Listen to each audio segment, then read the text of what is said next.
Hello, good morning, बच्चों. Welcome once again in Aditya classes. We are doing the remaining part of chapter which is federalism. ठीक है. Federalism में हमने बहुत सारे चीज़ें अभी स्टार्टिंग से पढ़ते आए हैं, बहुत सारे कॉन्सेप्ट सीखे हैं और पावर शेयरिंग में भी बहुत सारे कॉन्सेप्ट सीखे हुए थे. ठीक है. यहाँ पे इस चैप्टर में हम लोगों ने देखा कि किस तरीके से पावर डिवीजन होता है, फेडरलिज्म है क्या. फेडरलिज्म का मतलब हम लोगों ने समझा कि जब सेंटर और स्टेट के बीच में एटलीस्ट दो लेवल पे, दो, अगर हम लोग वर्टिकल लेवल पे बात करें तो दो लेवल पे क्या है, एटलीस्ट दो और टू एंड मोर लेवल पे क्या है, हमारे पावर का डिवीजन हुआ है. ठीक है. ये हम लोगों ने बहुत अच्छे तरीके से देख लिया है. यूनिटरी गवर्नमेंट और आपका फेडरल गवर्नमेंट में क्या क्या अंतर होता है. यूनिटरी गवर्नमेंट किस तरीके से स्टेट को अपना सबसर्विएंट बना के रखता है, मतलब जो कहेगा सेंटर वहीं करेगा स्टेट. ये यूनिटरी गवर्नमेंट का फीचर हो गया. फेडरल गवर्नमेंट का क्या फीचर हो गया, और फेडरल गवर्नमेंट के फीचर के पीछे मैंने आपको इसका स्टोरी समझा दिया है कि पूरा का पूरा जो, मतलब इंडिया के अगर पर्सपेक्टिव में बात करें, ठीक है, तो इंडिया के पर्सपेक्टिव में बात करेंगे तो आपको बहुत सारे, मतलब डाइवर्सिटी देखने के लिए मिलेगा. ठीक है. प्रिंसिपैलिटीज़ का कंसेप्ट मैंने आपको समझाया हुआ है बहुत अच्छे तरीके से. मैंने ब्रिटिश प्रोविंसेस मैंने बताए हुए थे. जैसे उस समय अगर हम एक एग्जांपल वगैरह लें तो उसके लिए मैं बता सकता हूँ. अभी आपके इसका नहीं है. देखिए, हमारा कॉन्स्टिट्यूएंट असेंबली 6 दिसंबर 1946 को फॉर्म हुआ था और उस कॉन्स्टिट्यूएंट असेंबली में टोटल मेंबर थे 389. ठीक है. टोटल मेंबर कितने थे? टोटल मेंबर कॉन्स्टिट्यूएंट असेंबली में कितने थे? 389. ठीक है. आउट ऑफ 389 उसमें से 292 क्या थे? 292 इलेक्टेड थे. क्या थे? इलेक्टेड. वो भी किस टाइप से इलेक्टेड? इनडायरेक्टली इलेक्टेड थे. इनडायरेक्टली इलेक्टेड थे. ठीक है. और 93 कौन थे? 93 प्रिंसेस थे. प्रिंसेस, प्रिंस, सॉरी, वही प्रिंस थे. ठीक है. प्रिंस मतलब प्रिंसिपैलिटीज थे, मतलब राजा वगैरह थे. ठीक है. तो उस समय आप सोच लीजिए कि कितना 93 प्रिंसेस थे इस देश में. तो सब लोगों को कॉन्स्टिट्यूएंट असेंबली में बुलाया गया, कॉन्स्टिट्यूशन बनाया गया. और इक्वल रिप्रेजेंटेशन का मैंने आपको बहुत अच्छे तरीके से कंसेप्ट समझा दिया है कि कोई भी डिसीजन मेकिंग हम लोग कर रहे हैं तो सबके सामने करेंगे, कि मतलब उस समय उसको कभी फील ना हो कि हम पीछे छूट गए, हम थे नहीं डिसीजन मेकिंग में. ठीक. कोई भी डिसीजन सुनाया जाएगा, सब लोग के रिप्रेजेंटेटिव बैठे हुए हैं यहाँ पे, सब लोग के रिप्रेजेंटेटिव बैठे हुए हैं. और उसको जैसे आप लोग पिछले के डेमोक्रेसी, अगर 9th क्लास की डेमोक्रेसी उठा के देखिएगा तो वहाँ पे आपने रिप्रेजेंटेटिव डेमोक्रेसी पढ़ा होगा. तो हमने देखा होगा 130 करोड़ लोग हैं, सबको डिसीजन मेकिंग में शामिल नहीं किया जा सकता है, इसलिए हम लोग रिप्रेजेंटेटिव डेमोक्रेसी करते हैं. मतलब वो 130 करोड़ लोग अपने बिहाफ पे एक लोग को भेजेंगे कि देखो मेरे बिहाफ में ये लोग, ये जो हमको जिसको चुन के भेज रहे हैं, जिसको इलेक्शन के थ्रू हम चुन के भेज रहे हैं, वो क्या करेगा? हमारे लॉ का देखभाल करेगा. ठीक. तो इन सभी चीज़ों में मैंने आपको बता दिया था किस तरीके से पावर डिवीजन पे, छोटे छोटे मैटर पे हम लोग बात किए. कॉन्स्टिट्यूशन हमारा सुप्रीम अथॉरिटी है. कॉन्स्टिट्यूशन में सब कुछ लिखा हुआ है कि हमारे देश के जो लोग हैं, हमारे देश के जो पीपल हैं, उनको कौन सा राइट मिलना चाहिए, कौन सा राइट नहीं मिलना चाहिए. हम लोग प्रेसिडेंट का इलेक्शन कैसे करेंगे, हम लोग प्राइम मिनिस्टर का इलेक्शन कैसे करेंगे, हम लोग चीफ मिनिस्टर का इलेक्शन कैसे करेंगे. भाई, जो टैक्सेस का कलेक्शन होगा वो सेंटर और स्टेट के बीच में किस हिसाब से डिवाइडेड होगा. उसमें फाइनेंस कमीशन का क्या हाथ, मतलब हाथ है. उसमें इलेक्शन जब कराया जाएगा, इलेक्शन जब कराया जाएगा तो उसमें इलेक्शन कैसे कंडक्ट होगा, इलेक्शन में ट्रांसपेरेंसी कैसे मेंटेन होगी. तो सारा को सारा कुछ. और इलेक्शन कमीशन में कैसे लोग चुन के जाएंगे. मतलब ऐसा तो नहीं है, मान लो मेरा सरकार है और कॉन्स्टिट्यूशन में ये नहीं लिखा रहा था कि इलेक्शन कमीशन में कौन लोग जाएंगे, तो हम अपना लोग बैठा देते इलेक्शन कमीशन में ले जाके और उसको ये कर देंगे. अभी आप लोग सुनते होंगे कि ईवीएम हैक हो गया वगैरह वगैरह. तो ये सब तो मतलब पॉलिटिकल मैटर है, इसमें आप लोगों को नहीं पढ़ना, आपको कॉन्सेप्ट समझना है. अभी आप लोग बहुत छोटे हैं और धीरे धीरे कंसेप्ट को बिल्ड करते करते अभी इस चैप्टर में आप जैसे आप पढ़ रहे हैं कि India is a federal country, लेकिन मैं आपको बार बार बोलते आया हूँ कि आगे जाके आपको पता चलेगा India is not a true federal country. क्यों? क्योंकि फेडरल कंट्री का आप लोगों ने देखा था कि वहाँ पे डबल सिटीजनशिप होना चाहिए. क्या भारत में डबल सिटीजनशिप है? मतलब हम बिहार के हैं तो बिहार का भी सिटीजनशिप हमको होना चाहिए, लेकिन हमारा तो सिंगल सिटीजनशिप है. और भी होता है कि जो पावर का इक्वल डिवीजन होता है, लेकिन यहाँ पे पावर का इक्वल डिवीजन नहीं है स्टेट और सेंटर के बीच में. तो मल्टीपल फैक्टर हम लोग बाद में पढ़ेंगे. ठीक है. इस बेसिस पे हम लोग स्टार्टिंग से पढ़ते आए हैं. ठीक. अभी जो फैक्टर अदर देन कॉन्स्टिट्यूशन है, ये आपको बोल रहा है कि जो इंडिया का फेडरलिज्म है, ठीक है, अब आपको समझ में आएगा कि क्यों फेडरलिज्म नहीं है इंडिया का. और मैंने पिछले पावर शेयरिंग में आपको कल्चर का कुछ स्ट्रॉन्ग पार्ट को बताया था, उसको भी मैं रिकैप करूंगा इस चैप्टर में आपको. ठीक है. तो हम करते हैं स्टार्टअप इस चैप्टर को बहुत अच्छे तरीके से. ठीक. इस चैप्टर में जो भी रिमेनिंग पार्ट है ये कंसेप्चुअल पार्ट है, ठीक है। फैक्टर अदर देन कॉन्स्टिट्यूशन है, ठीक। इसमें हम लोग देखेंगे कि फैक्टर लिंग्विस्टिक स्टेट, ठीक है। लिंग्विस्ट देखिए हम आपको बता चुके हैं पहले स्टार्टिंग में,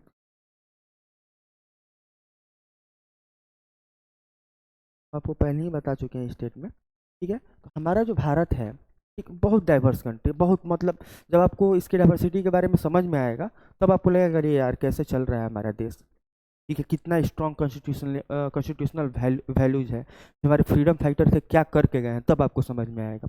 मतलब इतनी आसानी से कोई देश के लिए जान दे सकता है, अभी आपको मतलब उस लेवल पे सोचते नहीं होंगे जाके, लेकिन कोई अपने देश के लिए जान दे सकता है। कुछ साल के बाद जब आप मैच्योर हो जाएंगे इनफ, तब आपको समझ में आएंगे नहीं बहुत बड़ा बात हमारे कॉन्स्टिट्यूशन में लिखा भी गया है फंडामेंटल ड्यूटीज में कि भाई हमको अपने जो नेशनल हीरोज थे उनके आइडियाज़ को चेरिश करना है, मतलब डिमोरलाइज नहीं करना है, ठीक। ये था लिंग्विस्टिक स्टेट का कंसेप्ट। मैंने आपको बताया था कल्चर का जो मेन पार्ट होता है, आपका कल्चर का जो मेन पार्ट होता है, मैं आपका बताया था डिफरेंट डिफरेंट चीज़, अटायर होता है, कुजीन होता है, रिलीजन होता है, कास्ट होता है, लैंग्वेज होता है। अगर जो सबसे इम्पोर्टेंट फैक्टर होता है लैंग्वेज, क्यों लैंग्वेज, वाई भाई सबसे इम्पोर्टेंट क्यों है इन सभी चीज़ों में, वाई? देखो जब भी हम ये चीज़ बता देंगे कि हम लोग जो भी पॉलिटी वगैरह हम पढ़ते हैं वो नॉन मैटर थिंग पढ़ते हैं, मैटर थिंग नहीं पढ़ते हैं। जैसे thinking, feeling, love, affection, nationalism, ये सब मतलब ये मैटर नहीं है। What is matter? Anything which which is having mass and occupy space, ठीक है, वो होता है मैटर। लेकिन क्या थिंकिंग, नेशनलिज्म, आइडियाज, ये सब मास ऑक्यूपाई नहीं करता है। इसका मतलब क्या है कि नहीं है ऑब्वियसली बात होता है हमारे लाइफ में। तो ये जो लैंग्वेज है वो किस तरीके से कनेक्शन बिल्ड करा सकता है किसी कल्चर के बीच में। मैंने आपको बार बार एग्जांपल दिया है कि एक क्लास है, ठीक है, एक क्लास में दो लड़के हैं, एक साउथ इंडियन है और एक आपका नॉर्थ इंडियन है, ठीक है। क्या दोनों में दोस्ती हो पाएगा? नहीं हो पाएगा। एक क्लास में दो लड़के हैं, दोनों नॉर्थ इंडियन है, उन लोगों में दोस्ती होने का प्रोबेबिलिटी ज़्यादा है, ठीक है। एक क्लास में दो साउथ इंडियन है, उन दोनों में दोस्ती होने का प्रोबेबिलिटी ज़्यादा है। ऐसा क्यों? क्योंकि देखो अगर हम किसी से भी बात करते हैं तो कम्युनिकेशन एक मेन एस्पेक्ट होता है बात करने का। अगर हम आपसे बोल के बता रहे हैं आपको मेरा लैंग्वेज नहीं समझ में आया तो आप क्या हमसे पढ़िएगा? नहीं पढ़िएगा, ऑब्वियस सी बात है, ठीक।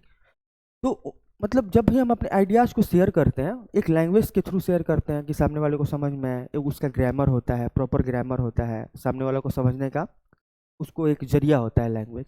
अगर हम किसी से अपना दुख सुख आइडियाज़ को शेयर नहीं कर पाए उससे तो कनेक्शन बिल्ड कर पाएंगे?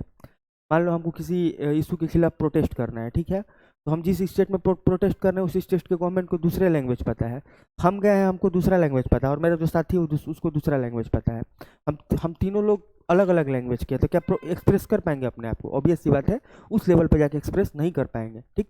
एक जो कनेक्शन बना रहता है लोगों के बीच में सबसे स्ट्रॉन्गेस्ट कनेक्शन होता है लैंग्वेज का, सबसे स्ट्रॉन्गेस्ट कनेक्शन, ठीक। ये समझ में आ गया होगा। अगर हम इंडिया का, आपको मैंने बताया था किस तरीके से इंस्ट्रूमेंट ऑफ एक्सेशन साइन करवाया गया था, ठीक, आयरन मैन ऑफ इंडिया, ठीक, इंटीग्रेशन ऑफ इंडिया, ये सब इस बेसिस पे वहाँ पे वो सबसे बड़ा जो इशू था कि देखिए हमारे यहाँ लैंग्वेज बहुत था, ठीक है।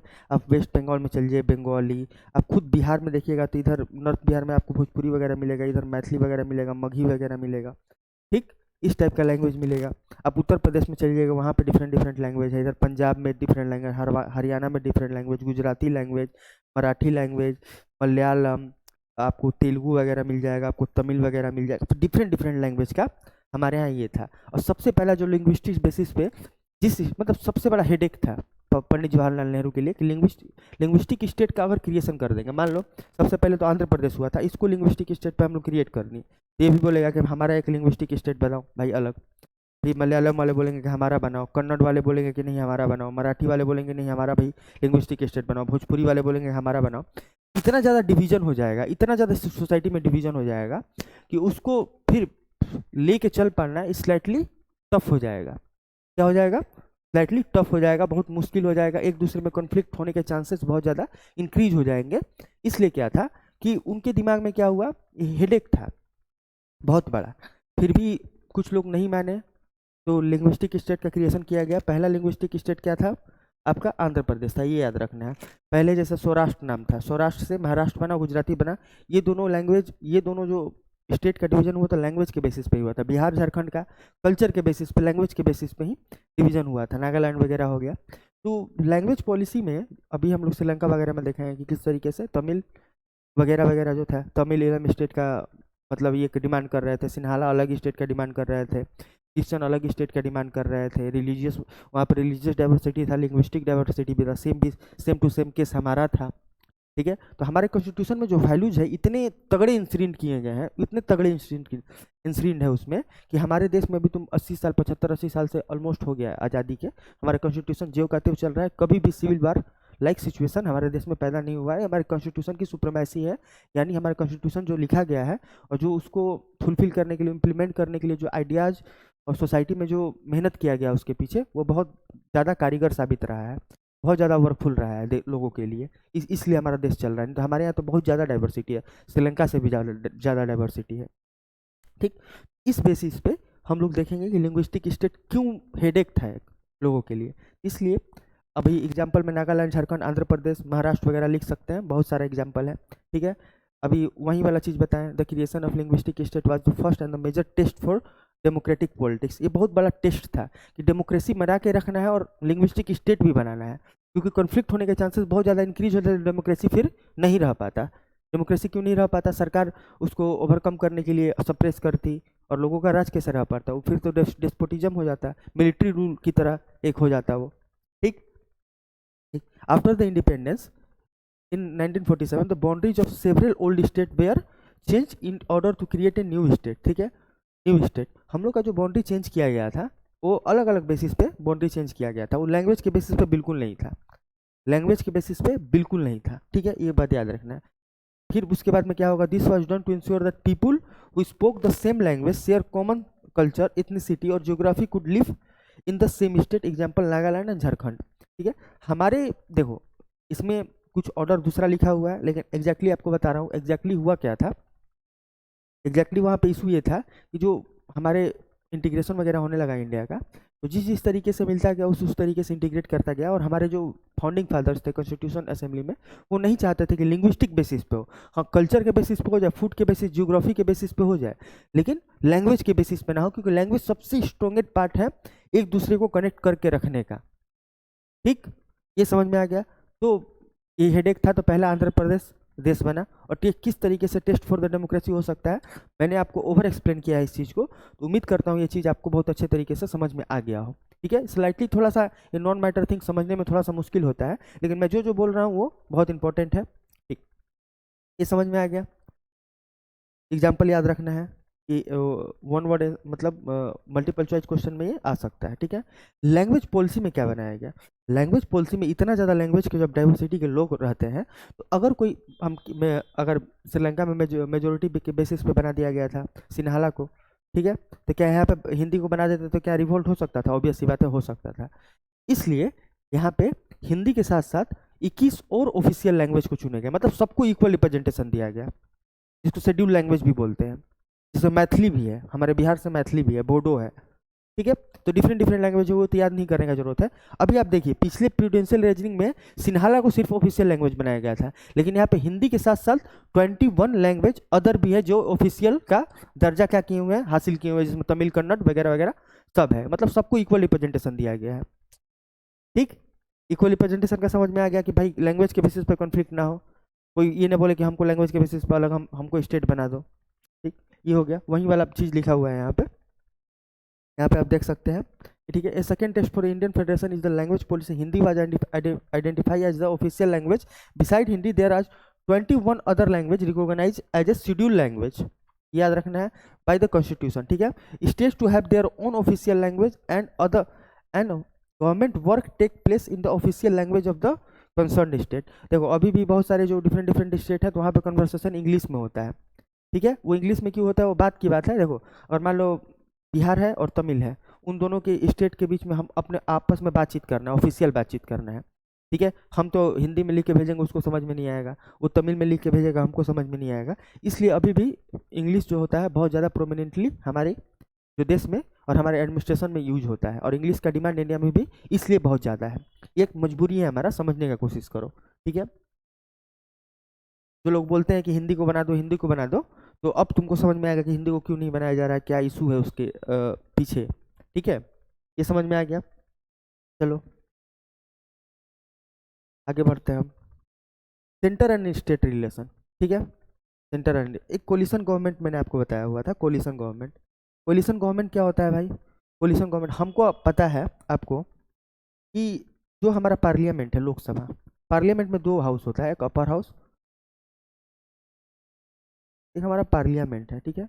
एक होता है अपर हाउस, एक होता है हमारा क्या, लोअर हाउस, ठीक है। Upper house and lower house. Upper house Rajya Sabha, Rajya Sabha, और लोअर हाउस लोकसभा, ठीक है। लोकसभा में जो इलेक्शन होता है 5 साल के लिए होता है, इसमें 6 साल के लिए होता है, चलो उसमें नहीं जाएंगे हम लोग, ठीक है। तो लोकसभा में अभी करंटली 550 सीट्स हैं, जिसमें से 543 ऑक्युपाइड हैं, ठीक है, 543, ठीक, 543 ऑक्युपाइड है। तो इसमें से जो 50%, मोर देन 50% +1 सीट लेके आ जाएगा, वो क्या बना लेगा, वो अपना मेजोरिटी पार्टी बनाएगा, और ये मेजोरिटी पार्टी करके अपना गवर्नमेंट फॉर्म कर देगा, ठीक है। समझ में आ गया, ठीक है। मान लो, जैसे मान लो बीजेपी है, कांग्रेस है, और अदर पार्टीज हैं, ठीक है, अदर पार्टीज हैं। अदर पार्टीज में बहुत सारे पार्टीज डाल सकते हैं, ठीक है। इसका मान लो 200 सीट आया, इसका मान लो 200 सीट आया, ठीक है, 400 सीट हो गए। अदर पार्टीज मिलके 8-10 पार्टीज का, इसमें कितना आ गया आपको, इसमें 143 बचा ना, 143 सीट लेके आए अदर पार्टी, जिसमें 6-8-10 पार्टी हैं, 8-10 पार्टी हैं, ठीक है। और 8-10 पार्टी कितने हैं, डिफरेंट डिफरेंट स्टेट्स से पार्टियां हैं, ठीक है, डिफरेंट डिफरेंट स्टेट्स की पार्टियां हैं, ठीक। ये 8 पार्टी क्या करेंगे हम, या तो इसके साथ जा सकते हैं या तो इसके साथ जा सकते हैं। तो मान लो कुछ इसके साथ गए, कुछ इसके साथ गए। मान लो अभी बीजेपी गवर्नमेंट में है, तो मान लो इसके पास ऑलमोस्ट, इसमें से मान लो इसको 80 सीट मिल गया, 80 में से ये 280 गवर्नमेंट, तो ये गवर्नमेंट बनाने के लिए हो गया। और अब कितना बचा, 63, तो इसके पास, कांग्रेस के पास 263 सीट बच गया, तो ये गवर्नमेंट बनाएगा, ऑब्वियस सी बात है।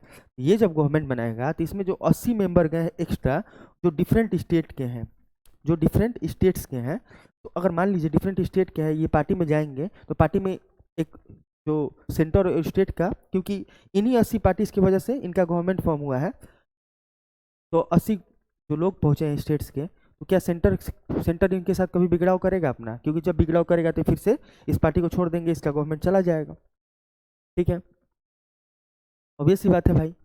तो क्या इसके साथ बिगड़ाव करेंगे? नहीं करेंगे। तो ये सेंटर स्टेट रिलेशनशिप में कोलिशन गवर्नमेंट एक स्ट्रॉन्गेस्ट फैक्टर प्ले करता है कि भाई देखो, मेरे पास कम सीट आया, तुम मेरे में आ जाओ, तुमको भी इक्वल रिप्रेजेंटेशन मिलेगा। तो सेंटर और स्टेट जब मिल के पार्टी एक गवर्नमेंट फॉर्म करेगा, तो स्टेट का भी वहाँ पे कंट्रीब्यूशन रहेगा उस गवर्नमेंट में, और स्टेट का कंट्रीब्यूशन रहेगा तो उसको प्रिविलेज भी मिलेंगे, ठीक। ऑब्वियस सी बात है, उम्मीद करता हूँ समझ में आ गया होगा आपको, ठीक। तो यही वाला चीज़ इसमें लिखा हुआ है कि देखो, the restructuring the central state relation is the one more way in which federalism has been strengthened in practice. If no single parties get a clear majority in the Lok Sabha, ठीक है, the major national parties can alliance with, अभी देखो I.N.D.I.A बना हुआ है, India alliance बना हुआ है ना। हालांकि कोलिशन गवर्नमेंट का भी अपना एक निगेटिव फैक्टर भी होता है, उसका डिसएडवांटेज भी होता है, वो नहीं देखना अभी आप लोग को। अलायंस बना हुआ है, मान लो ये अगली बार लोकसभा चुनाव में जीत जाता है किसी भी तरीके से, तो पूरा का पूरा स्टेट वगैरह जो है, पूरा का पूरा क्या होगा, एक दूसरे से एक कोलिशन गवर्नमेंट फॉर्म होगा, और सॉरी, सब जो सेंटर स्टेट रिलेशन है वो स्ट्रेंथन होगा, ठीक है। ये समझ में आ गया, चलिए। including several regional parties to form a government at the center. This led to the new culture, power sharing and respect for the autonomy of a state government. वही है कि अगर भाई तुम्हारे पार्टी में आके तुमको हेल्प किया हुआ है बनाने में, तो उसका रिस्पेक्ट तुम करोगे, ऑब्वियस सी बात है। सेंट्रल स्टेट रिलेशनशिप में और आपको देखना है, मैंने आपको बताया है कि जो टैक्स कलेक्शन होता है, फाइनेंस कमीशन, स्टेट कमीशन, तो धीरे धीरे जब चैप्टर आते रहेगा तो हम इस चीज़ को आपको क्या करेंगे, बताते जाएंगे और आपको डिस्कस करते जाएंगे इस चीज़ को, ठीक है। आगे बढ़ते हैं हम। आगे क्या है भाई, देखो, कोलिशन गवर्नमेंट, ठीक है। कोलिशन गवर्नमेंट में सबको इक्वल रिप्रेजेंटेशन मिला है, साथ में बैठे हुए हैं ये, ठीक, समझ में आ गया, ये भी हैं, ये भी हैं, मतलब सब इस पे बैठा हुआ है। और ये क्या है, पावर शेयरिंग। ये मतलब एक तरीके से ये किया हुआ है जो विदाउट कोलिशन गवर्नमेंट में है। तो पावर शेयरिंग में जैसे स्टेट्स क्या कर रहे हैं, भीख मांग रहे हैं इनके सामने, और ये थोड़ा थोड़ा देते जा रहे हैं। तो जब कोलिशन गवर्नमेंट नहीं है, जब फुल मेजोरिटी है, तो एक कार्टून बना के इसको एक्सप्लेन किया गया है कि कौन कौन इशू हो सकता है, ठीक है। आगे बढ़ते हैं हम। Decentralization in India. ठीक है, देखिए इसको हमको बहुत बढ़िया से पढ़ना है। इससे प्रीवियस ईयर क्वेश्चन में ग्राम सभा से लेके, ग्राम पंचायत से लेके, लोकल गवर्नमेंट बॉडी से लेके बहुत अच्छा मतलब आपका क्वेश्चन पूछा गया, मैंने देखा है प्रीवियस ईयर क्वेश्चन। इस चीज़ को देख लेते हैं। देखो देखो पहले फेडरल स्ट्रक्चर में हमको क्या पता है कि जब पावर शेयरिंग, ठीक है, 2 या 2 से ज़्यादा लेवल पे हो, vertical division of power sharing में, तो उसको फेडरल मतलब फेडरलिज्म बोलते हैं, फेडरल पॉलिटिक्स बोलते हैं। ठीक है, तो इसको अगर हम लोग देखेंगे तो सेंटर लेवल पे पावर डिवीजन है, स्टेट लेवल पे पावर डिवीजन है, और फिर लोकल लेवल पे भी पावर डिवीजन है। ठीक है, ये 1992 में PRI एक्ट से बनाया गया था। ठीक है, PRI एक्ट, पंचायती राज इंस्टीट्यूशन। ठीक है, पंचायती राज इंस्टीट्यूशन। ये लोकल गवर्नमेंट, अभी हम लोकल गवर्नमेंट बॉडीज का बात करते हैं, इसको क्यों किया गया डिसेंट्रलाइजेशन, इसी को डिसेंट्रलाइजेशन कहा जाता है। कि पहले सेंट्रल गवर्नमेंट के पास पूरा पावर था, अब लेकिन पावर का क्या हो रहा है, डिसेंट्रलाइजेशन हो रहा है। मतलब पावर अब जो सेंटर के पास था, अब लोकल बॉडीज के पास भी थोड़ा थोड़ा पावर दिया गया है। अभी याद है आपको DPSP वगैरह वगैरह, कॉन्स्टिट्यूशन में आपका सिटीजनशिप है, फंडामेंटल राइट है, और आपका DPSP है, आपका फंडामेंटल ड्यूटीज है, president, prime minister, different different करके आपका शेड्यूल में बांटा हुआ है। ठीक, डिफरेंट डिफरेंट पार्ट में डिवाइडेड है।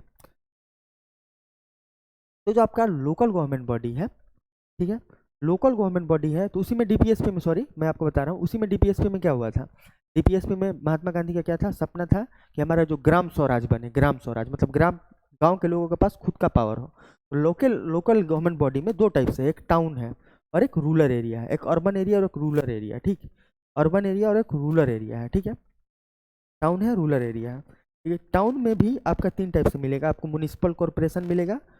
ठीक है, म्युनिसिपल कॉर्पोरेशन, म्युनिसिपल काउंसिल और म्युनिसिपैलिटी। ठीक है, म्युनिसिपल कॉर्पोरेशन,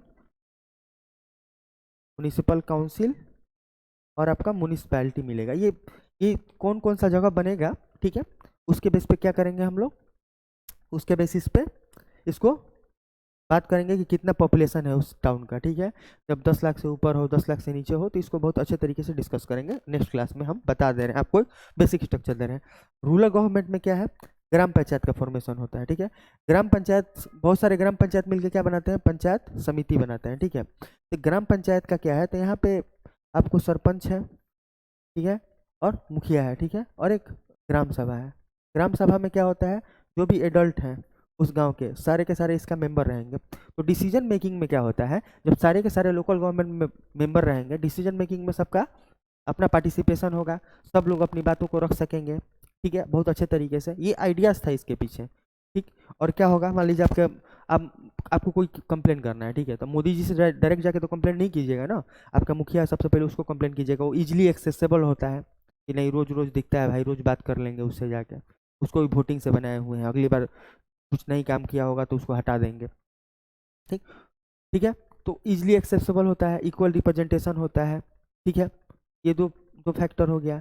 और गांव के बेसिस पे गांव के लोगों के पास अपना पावर होता है, उनको अपना प्रॉब्लम के बारे में जानकारी ज़्यादा होगा कि हमारे देश में किसी की कमी है, किसी की कमी नहीं है। हालांकि मोदी जी क्या जानेंगे कि पटना में पटेल नगर में क्या हो रहा है, लेकिन यहाँ पे जो म्यूनसिपैलिटी है वो तो घूमता है ना, यहाँ पे कचरा कहाँ पे फेंका हुआ है, कहाँ पे नहीं फेंका हुआ है, कहाँ पे साफ़ करना है, कहाँ पे सीवर साफ़ करना है।